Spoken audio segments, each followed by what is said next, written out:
Улсын хурлын төрийн байгуулалтын байнгын хороо 2012 оны намрын чуулганы хугацаанд нийт 20 удаа хуралдаж 60 гаруй асуудал хэлэлцжээ. Түүнчлэн 30 гаруй санал дүгнэлт гаргасан байна.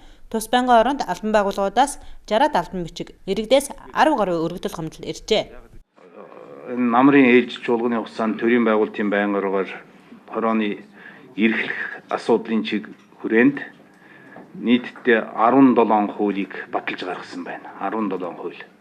За энэ бол яг нэг байнгын хорооны эрхлэх асуудлын хүрээнд бол бас харьцангуй бас одоо их ачаалттай ажиллаж нэлээд олон хууль боловсруулж гаргасан байна гэдгийг хэлэх ёстой гэж бодож байна.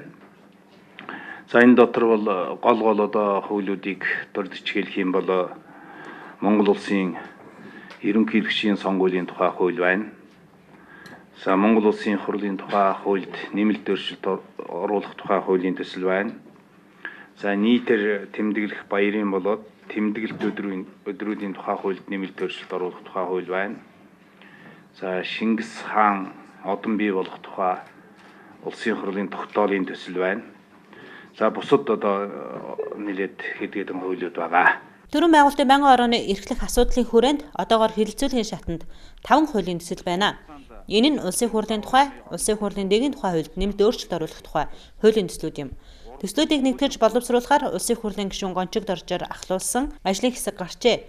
Намрын чуулганы хугацаанд төрийн байгуулалтын байнгын ороогоор хэрэгцэгдэж батлагдсан гол хууль нь ерөнхийлөгчийн сонгуулийн тухай хууль юм. Гадаадд амьдарч байгаа иргэдийн санал өгөх эрх, захин машин ашиглахыг хуульчилснаар энэ хууль өмнөх хуулиас онцлогтой. Бүх нийтийн зарчим буюу бүх ард түмэн аливаа ядуургүйгээр хаана амьдарч байгаа хэрхэн ямар вэ гэдгээс үл хамааран сонгуульд саналаа өгөх тэр боломжийг хангасан байх утсаар зохицуулт хийгдсэн. Тухайлбал гадаадд амьдарч байгаа хүмүүс бол саналаа өгөх хэрэгтэй. Хөгжлийн бэрхшээлтэй иргэд маань саналаа өгөхөд илүү боломжтой болж байгаа.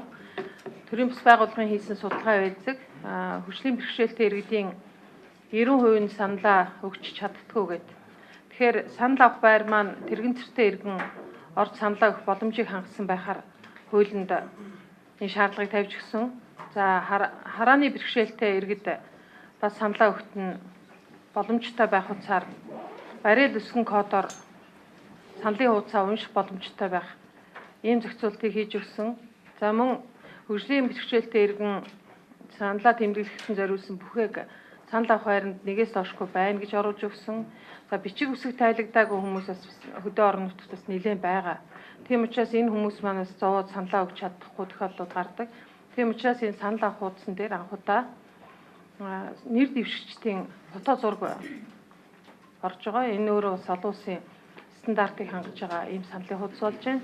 За хин нэгэн нэрсийн чагсаалтыг гаргаж байгаа хэсэг хорон дээр ажиллаж байгаа хүмүүс юм уу? Тэр хорон багийн засаг даргаас шалтгаалan намын гишүүнчлэлээр нь ялгуурлан нэрийн чагсаалтаас хасах нэмж олноор бичих тохиолдлууд их гардаг байсан бол одоо тийм боломжгүй. Улсын хурлын 2012 оны намрын чуулган завсарсан энэ хугацаанд улсын хурлын төрийн байгуулалтын байнгын хорооны эрхлэх асуудлын хүрээнд хэд хэдэн ажлын хэсэг гарч ажиллаж байна. Тухайлбал үндсэн хуульд нэмэлт өөрчлөлт оруулах хэсгийг судлахаар улсын хурлын дэд дарга цогоор ахлуулсан улсын хурал дахь бүх намын төлөөлөл ерөнхийлөгчийн хамгийн газар эрдэмтэн судлаачдаас бүрдсэн ажлын хэсэг ажиллаж байна.